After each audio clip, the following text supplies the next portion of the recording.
আলাইকুম, আমি ডাক্তার নাজমুল। আজকে আপনাদের সাথে আলোচনা করব বিড়ালের ফুড পয়জনিং নিয়ে।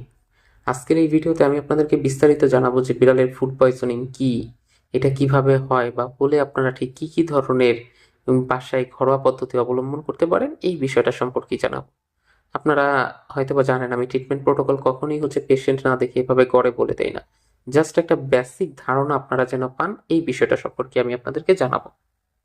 এখন ফুড পয়জনিং জিনিসটা কি এইটা আগে একটু জানি। অনেকেই এই ফুড পয়জনিং ব্যাপারটার সাথে আসলে পরিচিত না।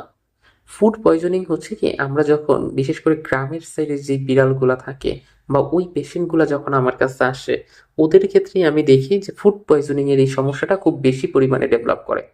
কারণ বিড়ালকে ওরা খাবার দেয় কি, ধরেন যে বাসি পচা যে খাবারগুলো আছে সেই খাবারগুলো ওরা বেশিরভাগ ক্ষেত্রে দেয়।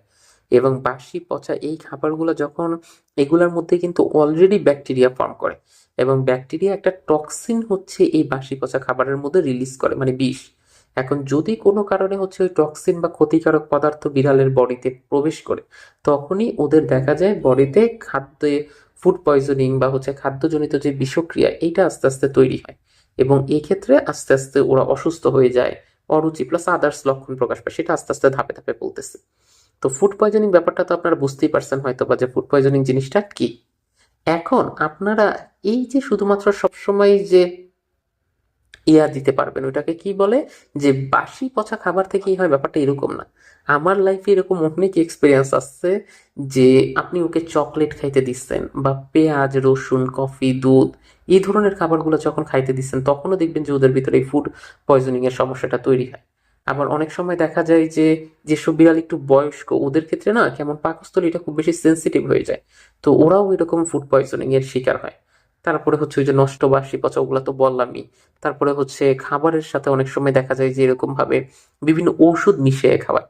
কারণ কি, ও নর্মালি ওষুধ খাইতে চায় না, তখন খাবারের সাথে মিশিয়ে খাওয়ানোর ফলে ওই ওষুধের সাইড ইফেক্ট হিসেবেও তখন দেখা যায় যে এরকম পয়জনিং এর সমস্যা আমি তৈরি হতে দেখছি।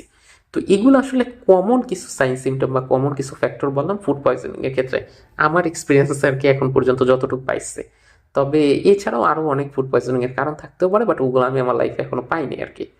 এখন যদি লক্ষণ হিসেবে জিজ্ঞেস করেন যে স্যার আপনি বুঝেন কিভাবে একদম প্রাইমারি স্টেজে যে এটা ফুড পয়জনিং হয়েছে, আমার কাছে যখন কোনো পেশেন্ট প্রথমবার আসে, আসার পর যখন আমি হিস্ট্রিগুলো নিই, তখন একদম প্রথমেই শুনি এইটা যে হ্যাঁ, ওরা বলে যে স্যার ওর প্রচন্ড পরিমাণ বমি হচ্ছে আর ডায়রিয়া হচ্ছে। এখন এই বমি আর ডায়রিয়া বললে আমি প্রথম ফ্লুর দিকে ইন্ডিকেশনটা দিই। কিন্তু তারপরেও যদি দেখি যে না, ফ্লুর আদার সাইন সিমটমের সাথে মিলতেছে না, ফ্লু টেস্ট নেগেটিভ আসছে, তখন সাধারণত বলি এবার বলেন যে আপনি কি কি খাবার খাওয়াইছেন ওকে। তখনই সে আমাকে খাবার খাওয়ানোর ইয়াগুলা বলে। তারপরে বলে যে স্যার ওর পেটটা না আস্তে আস্তে ফুলে যাচ্ছে। হ্যাঁ, এইটা ফ্লুর থেকে আমি আলাদা করে ফেলি। হ্যাঁ, ফ্লুতে তো পেট ফুলবে না, এইখানে যেহেতু পেট ফুলতেছে, কি খাওয়াইছেন, এই জিনিস খাওয়াইছে, ও দ্যাটস ওকে, তাইলে এটা ফুড পয়জনিং এর কেস হইছে। এবং এই ক্ষেত্রে আরো কিছু দেখবেন যে খাবারের অরুচি হবে, দুর্বলতা একটা ভাব প্রকাশ পাবে, নিস্তেজ হয়ে যাবে। স্কিন ফোল টেস্ট আমরা যখন করি তখন দেখি যে প্রচন্ড পরিমাণ সিভিয়ার লেভেলে ডিহাইড্রেশন আসছে, বডিতে পানির পরিমাণ সেরকম নাই। এরকম আরো আদার্স অনেকগুলো সাইন সিমটম দেখে তারপরে আমরা এটা ডায়াগনোসিস করি যে ও হ্যাঁ, তার মানে ওর তো ফুল লক্ষণ না, এটা তো ফুড পয়জনিং এর দিকে ইন্ডিকেশন দিচ্ছে। এখন ফুড পয়জনিং যখন হয়, তখন আমাদের প্রাইমারি টার্গেটই থাকে যে ওর যেহেতু বমি আর ডায়রিয়া হচ্ছে, বডি থেকে প্রচুর পরিমাণে ইলেকট্রোলাইট বের হয়ে যাচ্ছে, বডিতে ইলেকট্রোলাইটের একটা ইমব্যালেন্স তৈরি হবে। এখন প্রথম টার্গেটই বডিতে ওই ইলেকট্রোলাইটের ব্যালেন্সটা কিভাবে আবার ডেভেলপ করা।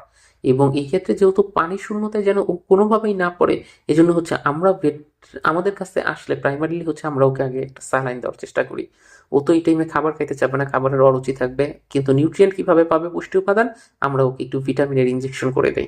তারপরে আদার্স আর বাদবাকি যে আনুষঙ্গিক লক্ষণ সেগুলো একটু একটু দেখিয়ে, তারপরে ওর যেই পাকস্থলীর ওই গুড ব্যাকটেরিয়া যেগুলো আছে সেগুলো যেন আবার আগের মতো ফর্ম করতে পারে, খাবারগুলোকে যেন ডাইজেস্ট করতে পারে, সেই দিকে একটু মনোযোগ দেই। এরকম ওভারঅল প্রতিটা বিষয়ের দিকে করে একটা ট্রিটমেন্ট প্রোটোকল মানে তৈরি করে আপনাদের সামনে সেটা উপস্থাপন করি। দেখা যায় যে আপনি যদি এরকম রেজিস্টার্ড ভেটকে গিয়ে পুরো বিষয়টা বলেন এবং উনি যদি প্রপারলি এটাকে ডায়াগনোসিস করতে পারেন, তাহলে ও খুব অল্প সময়ের মধ্যে, সাধারণত 24 ঘন্টা বা 36 ঘন্টার মতো সময় লাগে আবার খাবারের রুচিটা ফেরত আসতে, এবং আস্তে আস্তে ও একদম সম্পূর্ণ সুস্থ হয়ে যায় এবং সেরকম ভোগান্তি আপনাকে দেয় না। কিন্তু মনে রাখবেন, ফুড পয়জনিং হয়েছে, আপনি ডায়াগনোসিস করতে পারেন নাই, প্রথম দিকে ট্রিটমেন্ট শুরু করতে পারেন নাই, তাহলে এটা কিন্তু কমপ্লিকেশন স্টেজের দিকে গিয়ে ওকে ডিহাইড্রেশনে ফেলবে, খাবার খাবে না, দুর্বলতা হবে এবং একটা নির্দিষ্ট টাইমে একদম হঠাৎ করেই ও মারা যাবে। এই জন্য একদম প্রথমেই ফুড পয়জনিং হইলে এই ব্যাপারটা সম্পর্কে সতর্ক হন এবং একজন রেজিস্টার্ড ভেটের সাথে যোগাযোগ করুন।